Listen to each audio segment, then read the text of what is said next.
ജനനായകൻ എന്തുകൊണ്ടാണ് റിലീസ് ക്യാൻസലായി പോയത്, അതിൻ്റെ പിറകിലുള്ള റീസൺസ് കാര്യങ്ങളൊക്കെ എന്തൊക്കെയാണ്, ഇനി ഭാവിയിൽ എന്തായിരിക്കും ഇതിൻ്റെ വിധി, ഇനി എന്നായിരിക്കും ഇത് റിലീസ് ചെയ്യാൻ ചാൻസ് ഉള്ളത് എന്നൊക്കെ പറയുന്ന ഒരു വീഡിയോ ആണ്. നമ്മൾ ഇത്തവണ ഒരു സീരിയസ് ടോൺ പിടിക്കാമെന്ന് വിചാരിച്ചു.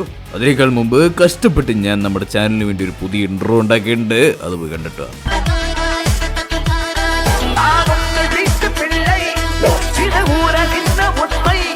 അപ്പോൾ നമ്മുടെ ടൈം ലൈൻ പ്രകാരം ഏറ്റവും ആദ്യം നമ്മുടെ ജനനായകൻ്റെ പ്രശ്നം തുടങ്ങുന്നത് ഡിസംബർ 18-നാണ്. കാരണം എല്ലാ സിനിമകളെയും പോലെ നമ്മുടെ ജനനായകൻ കട്ടും കിണാപ്പൊക്കെ ചെയ്ത് സെൻസറിങ്ങിന് സബ്മിറ്റ് ചെയ്തത് ആ ദിവസമാണ്. ആലോചിക്കണം, ഡിസംബർ 18, അതായത് ജനുവരി 9-ന് റിലീസ് ഫിക്സ് ചെയ്ത് എത്ര നാൾ മുമ്പാണെന്ന് ആലോചിച്ച് നോക്കണം. ഏകദേശം 22 ദിവസം, അതായത് ഒരു മാസത്തിനടുത്ത് മുമ്പേ ഇത് സബ്മിറ്റ് ചെയ്തു. സാധാരണ വലിയ പടങ്ങൾക്ക് എങ്ങനെയാണെന്ന് വെച്ചാൽ കൂടിപ്പോയ ഒരാഴ്ച 2 ആഴ്ചക്കുള്ളിൽ സെൻസർ സർട്ടിഫിക്കറ്റ് കൊടുത്തിട്ട് പരിപാടിയൊക്കെ സെറ്റാക്കും. ഈ വിജയുടെ എല്ലാ പടങ്ങളും 1-2 ആഴ്ചയോ, ഇനി മെർസലൊക്കെ നമ്മുടെ തലോസൊക്കെ സർട്ടിഫിക്കറ്റ് കിട്ടിയിട്ടുണ്ട്.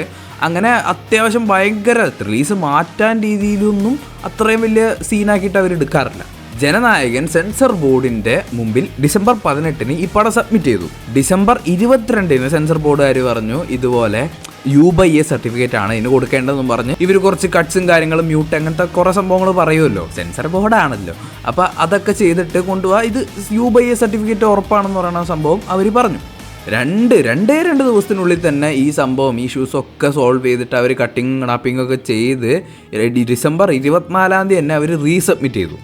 ഡിസംബർ 24-ാം തീയതി തൊട്ട് ജനുവരി 5 വരെ, അതായത് അത്രയും നാൾ നമ്മുടെ സെൻസർ ബോർഡുകാർ മിണ്ടാതിരുന്നു. ഒരു കാര്യം ഒന്നും പറഞ്ഞില്ല. സെൻസർ ബോർഡ് സർട്ടിഫിക്കറ്റ് തരുമെന്നോ ഇല്ലെന്നോ ഒന്നും പറഞ്ഞില്ല, ഒരു ക്ലൂ ഇല്ല. ജനുവരി 5-ാം തീയതി വന്നിട്ട് എന്താ പറഞ്ഞതെന്ന് വെച്ചാൽ ഇത് ഇനി ശരിയാവില്ല, കുറേ കട്ടിങ് കണാപ്പിങ് ഇനിയും നടത്താണ്ട്, കുറേ കാര്യങ്ങളൊക്കെ, കുറേ സെൻറ്റിമെൻറ്റ്സൊക്കെ അവർക്ക് വേദനിക്കുന്നുണ്ടെന്നൊക്കെ പറഞ്ഞിട്ട് ഇത് റിവൈസിങ് കമ്മിറ്റി എന്ന് പറയുന്ന ഒരു കമ്മിറ്റി ഉണ്ട്. സെൻസർ ബോർഡിലെ മെയിൻ ഏർപ്പാട് എങ്ങനെയാണെന്ന് വെച്ചാൽ ആദ്യം നമ്മളിങ്ങനെ സെൻസർ ബോർഡിൽ കൊടുക്കും. അപ്പോൾ ഒരു 10-15 അങ്ങനെ കുറച്ച് ആൾക്കാർ, ഒരു നമ്പർ ഓഫ് ആൾക്കാർ ഇരുന്ന് ഇത് കാണും. എന്നിട്ട് അവർ അപ്രൂവ് ചെയ്തിട്ടാണ് ഈ പടങ്ങൾക്ക് ഏത് സർട്ടിഫിക്കറ്റ് കൊടുക്കണം, എവിടെ കട്ട് ചെയ്യണം, മ്യൂട്ട് ചെയ്യണം, ഇങ്ങനത്തെ കാര്യങ്ങളൊക്കെ അവർ പറയുന്നത്. അവരാണ് റോ ആയിട്ട് പടങ്ങൾ കാണുന്നത്. ഇപ്പോൾ അവർക്കും ഒരു തെറ്റ് പറ്റി ഇത് ശരിയാവുന്നില്ല എന്ന് തോന്നിയാൽ അയക്കുന്ന ഒരു കമ്മിറ്റിയാണ് റിവൈസിങ് കമ്മിറ്റി. റിവൈസിങ് കമ്മിറ്റിയിൽ എത്തിയാൽ നിങ്ങൾക്ക് അറിയാലോ, നല്ല വെട്ടി പണ്ടാറടക്കും ഈ സാധനം. ഇതെന്താണ് ഇങ്ങനെ റിവൈസിങ് കമ്മിറ്റിക്ക് അയക്കാൻ വേണ്ടിയുള്ള കാരണം എന്താണെന്ന് വെച്ചാൽ ഏതോ ഒരാൾ ഇതുപോലെ റിലീജിയസ് സെൻറ്റിമെൻറ്റ്സ് ഹർട്ട് ചെയ്യുന്നുണ്ട്, ഇന്ത്യൻ ആർമീനെ പറ്റി എന്തോ പ്രശ്നം ഉണ്ട് അങ്ങനെയൊക്കെ പറഞ്ഞിട്ട് ഏതോ ഒരാൾ കംപ്ലൈൻറ്റ് കൊടുത്തു, അജ്ഞാതൻ. അത് ആരെന്താണെന്നൊന്നും അവർ പറയില്ല, അത് പറയാൻ പാടുമില്ല, അത് അതിൻ്റെ ആവശ്യമൊന്നുമില്ല. അപ്പോൾ ഓൾറെഡി ഇങ്ങനെ സർട്ടിഫിക്കറ്റ് ഒക്കെ കൊടുക്കാമെന്നും പറഞ്ഞിരുന്നുകൊണ്ട് തന്നെ നമ്മുടെ പ്രൊഡക്ഷൻ ടീമിന്, KVM പ്രൊഡക്ഷൻസിന് ഭയങ്കര ദേഷ്യം വന്നിട്ട് അവരെന്ത് ചെയ്തു എന്ന് വെച്ചാൽ ജനുവരി 6-ാം തീയതി അവർ നേരെ ഹൈക്കോർട്ടിലേക്ക് പോയിട്ട്, നമ്മുടെ മദ്രാസ് ഹൈക്കോർട്ടിലേക്ക്. അപ്പോൾ 9-ാം തീയതിയാണ് റിലീസ്. ഒരു 2-3 ദിവസത്തിന് മുമ്പേ, അല്ലെങ്കിൽ ഒന്ന് തലൂസാണെങ്കിലും ഒന്ന് ആ സംഭവം ഒന്ന് കിട്ടിയാൽ ഒരു പ്രശ്നവുമില്ല. പക്ഷേ അത് അപ്ഡേറ്റ് ഫോളോ ചെയ്തവർക്ക് മനസ്സിലാവും ആ കേസ് ഇങ്ങനെ നീട്ടി അവസാനം എന്നാണോ റിലീസ് തീരുമാനിച്ചത്, ജനുവരി 9-ാം തീയതി എന്നാണോ തീരുമാനിച്ചത്, അന്നാണ് അതിൻ്റെ ജഡ്ജ്മെൻറ്റ് ഡേ വന്നത്. അതുകൊണ്ട് ഒരു പ്രശ്നവുമില്ല, ഒന്നും ചെയ്യാൻ പറ്റില്ല. നമുക്ക് ആ ഒരു റിലീസ് മാറ്റി വെച്ചേ പറ്റുള്ളൂ. എന്ത് കാരണം, സർട്ടിഫിക്കറ്റ് ഇല്ലാണ്ട് പടം കാണിക്കാൻ പറ്റില്ലല്ലോ. ഇത്രയും ഫണ്ടിറക്കി കട്ടൗട്ടും പോസ്റ്ററും ബാനറും എല്ലാം വെച്ചിട്ട് പ്രൊമോഷൻ കാര്യങ്ങളൊക്കെ ചെയ്തിട്ട് ഓഡിയോ ലോഞ്ച് വരെ ചെയ്തിട്ട് അതൊക്കെ ഇങ്ങനെ സ്റ്റേക്കിലേക്കാണ്. ജനുവരി 9-ാം തീയതി നമ്മൾ ഫാൻസ് എല്ലാവരും പലരും ആഗ്രഹിച്ച പോലെ തന്നെ നമ്മുടെ ജനനായകന് അനുകൂലമായിട്ട് ഒരു വിധി വന്നു. പക്ഷെ അപ്പം തന്നെ സെൻസർ ബോർഡ് എന്ത് ചെയ്തു എന്ന് വെച്ചാൽ ആ വിധിക്കെതിരായിട്ട് ഒരു കേസ് കൂടെ കൊടുത്തു. സോ പിന്നെ ഒന്നും ചെയ്യാൻ പറ്റാതെ. പക്ഷേ ഏറ്റവും വലിയ പ്രശ്നം എന്താ ഉണ്ടായെന്ന് വെച്ചാൽ നമ്മുടെ അവിടെ ഓണത്തിന് 10 ദിവസം അവധിയില്ലേ, അവിടെ പൊങ്കലാണ്. അപ്പോൾ പൊങ്കലിന് ഒരു 10 ദിവസം 15 ദിവസം അവധി ഉണ്ടാവും. ആ ഒരു അവധിയിൽ കോടതി കുറച്ച് നാളത്തേക്ക് അടച്ചിടും. ഈ ഒരു അവധിയുടെ ടൈമിലായതുകൊണ്ട് തന്നെ നമ്മുടെ രണ്ടാമത് വന്ന ഹൈക്കോടതി ജഡ്ജി ഇതുപോലെ എന്താ ചെയ്തതെന്ന് വെച്ചാൽ നമ്മുടെ പൊങ്കൽ അവധി കഴിഞ്ഞിട്ട് ഇത് തീരുമാനിക്കാമെന്ന് പറഞ്ഞു. പിന്നെയും പ്രൊഡക്ഷൻകാർക്ക് ഭ്രാന്തായി. ഒരു 500 കോടി പടം, 500 കോടിയാണ് പുള്ളിയിൽ ഇൻവെസ്റ്റ് ചെയ്തതെന്ന് വരെ പറഞ്ഞു. എന്നിട്ട് സുപ്രീം കോടതിയെ സമീപിച്ചു. സുപ്രീം കോടതിയുടെ കേസ് ഈ 2-3 ദിവസം മുമ്പാണ് വിളിച്ചത്.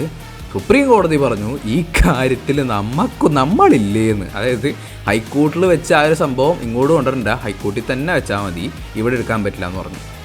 അപ്പോൾ ഇനി ഈ പടത്തിന് സെൻസർ ബോർഡിൻ്റെ ആ ഒരു സർട്ടിഫിക്കറ്റ് കിട്ടിയോ ഇല്ലയോ എന്നുള്ള ആ ഒരു സംഭവം ജനുവരി 20-ാം തീയതി നമുക്ക് അറിയാൻ പറ്റും. പക്ഷേ ജനുവരി 20-ാം തീയതി ഒരു ട്വിസ്റ്റ് ഉണ്ട്. കാരണം ഇനിയിപ്പോൾ എന്താ സംഭവിക്കാൻ പോകണമെന്ന് വെച്ചാൽ, ഇപ്പോൾ ജനുവരി 20-ാം തീയതി വരുന്ന വിധി ജനനായകന് അനുകൂലമായാലും അല്ലെങ്കിലും, ഇപ്പോൾ സെൻസർ ബോർഡ് കൊടുക്കണം, സർട്ടിഫിക്കറ്റ് കൊടുക്കണം എന്ന് പറഞ്ഞാലും ഇല്ല എന്ന് പറഞ്ഞാലും തിരിച്ച് ഇവർ പിന്നെ സുപ്രീം കോടതിയിലേക്ക് തന്നെ വരണം. കാരണം ജനനായകന് ഇപ്പോൾ സർട്ടിഫിക്കറ്റ് കൊടുക്കാൻ പറഞ്ഞ് വിധി വന്നു. എന്ത് ചെയ്യും? നമ്മുടെ സെൻസർ ബോർഡ് നേരെ സുപ്രീം കോടതി പോകും. അപ്പോൾ പിന്നെയും ഇത് റദ്ദാവും. അപ്പോൾ പിന്നെയും റിലീസ് ചെയ്യാൻ പറ്റില്ല. ഇപ്പോൾ ഇതിന് എതിരായിട്ട് റിവൈസിങ് കമ്മിറ്റിക്ക് അയക്കണം എന്ന് പറയാം. അപ്പോൾ നമ്മുടെ KVN പിന്നെയും സുപ്രീം കോടതി പോകും. പിന്നെയും ഇത് റദ്ദാവും. പിന്നെയും റിലീസ് ചെയ്യാൻ പറ്റില്ല. ഇവിടെയാണ് നിങ്ങളൊരു കാര്യം ശ്രദ്ധിക്കേണ്ടത്. ഈ ജാൻ 30 ആ ഒരു ടൈം, ഇപ്പോൾ 30-ാം തീയതി കഴിഞ്ഞിട്ടും നമ്മൾ റിലീസ് ചെയ്യാൻ പറ്റിയില്ലെങ്കിൽ എത്രയും പെട്ടെന്ന് നമ്മുടെ എലക്ഷൻസ് വരാൻ പോവാണ്. എലക്ഷൻ വരുമ്പോൾ ഇതുപോലത്തെ പടങ്ങൾ റിലീസ് ചെയ്യാൻ പാടില്ല. കാരണം നമുക്ക് എല്ലാവർക്കും അറിയാം, ജനനായകൻ എന്ന് പറയുന്ന പടത്തിൽ നമ്മുടെ വിജയാണ് അഭിനയിക്കുന്നത്. TV ക്കാരുടെ കുറേ പരിപാടികളുണ്ടാവും. പിന്നെ ഓഫ്കോഴ്സ് നമ്മുടെ വോട്ടേഴ്സിനെ അത് സ്വാധീനിക്കും. അതുകൊണ്ട് തന്നെ ഇലക്ഷൻ കമ്മീഷൻ ആ ഒരു ടൈമിൽ ഇതുപോലത്തെ പടങ്ങൾ ഇറക്കാനുള്ള റദ്ദ് ചെയ്യും. അപ്പോൾ എന്ത് ചെയ്യാന്ന് പറഞ്ഞാൽ ഇലക്ഷൻ കഴിഞ്ഞിട്ടേ ഇറക്കാൻ പറ്റൂ. അതായത് പിന്നെയും ചിലപ്പോൾ ഒരു ഫെബ്രുവരി മാർച്ചൊക്കെ കഴിഞ്ഞാൽ ഈ പടം ഇറക്കാൻ പറ്റൂ. സോ ഇതിങ്ങനെ ഒരു ലൂപ്പ് പോലെ വിജയിനെയും വിജയ് ഫാൻസിനെയും ജനനായകനെയും ഇങ്ങനെ കിടന്ന് ഇങ്ങനെ വട്ടം കറക്കിക്കൊണ്ടേയിരിക്കും. എന്നാലും നമുക്ക് ഇതിൽ ഒന്നും ചെയ്യാൻ പറ്റില്ല. ജുഡീഷ്യറി എടുക്കുന്നൊരു തീരുമാനമാണ്. ഇപ്പോൾ ഏറ്റവും വലിയ പ്രശ്നം എന്താണെന്ന് വെച്ചാൽ, നിങ്ങളിപ്പോൾ പുറത്തിറങ്ങുമ്പോൾ പല സ്ഥലത്തും പോസ്റ്റേഴ്സും ജനനായകൻ്റെ പോസ്റ്റേഴ്സ്, ഫ്ലക്സ്, ഇങ്ങനത്തെ സംഭവങ്ങളൊക്കെ വെച്ചിട്ടുണ്ടാവും. ഇതൊക്കെ ഒരു മാസത്തിനുള്ളിൽ അങ്ങനത്തെ ഫണ്ടൊക്കെ കൊടുത്ത് 1 മാസം മാത്രം അല്ലെങ്കിൽ ഒരു 2 മാസം മാത്രം വെക്കാനുള്ളതായിരിക്കും. പോരാത്തതിന് ഇവർ ഇനി പിന്നെയും തിയേറ്റർ ചാർട്ട് ചെയ്ത് ഇതുപോലെ പിന്നെയും ഈ പ്രൊമോഷൻസിൻ്റെ കാലാവധിയൊക്കെ കഴിയും. ഇത് പിന്നെയും ഫണ്ട് ഇറക്കേണ്ടി വരും ഇതിൻ്റെയൊക്കെ. അപ്പോൾ പിന്നെയും ചിലവ് കൂടും. ഇവരങ്ങോട്ട് കഷ്ടപ്പെടും. പിന്നെ ഉണ്ടാവാൻ ചാൻസ് ഉള്ള ഒരു സംഭവം എന്താണെന്ന് വെച്ചാൽ, പോസിറ്റീവായിട്ടൊന്നും നമ്മളങ്ങനെ പ്രതീക്ഷിക്കാൻ നിൽക്കണ്ട. ഇപ്പോൾ ഒന്നില്ലെങ്കിൽ റിവൈസിങ് കമ്മിറ്റിക്ക് കൊടുക്കാൻ പറയും. അപ്പോൾ ഒന്നും മിണ്ടാതെ അവരിത് എടുത്തു പോയിട്ട് എന്താണ് അവർ പറയണത് അതൊക്കെ വെട്ടിക്കുണ്ടാക്കിയിട്ട് വേണം ഈ പടം പിന്നെ റിലീസ് ചെയ്യാൻ പറ്റുക.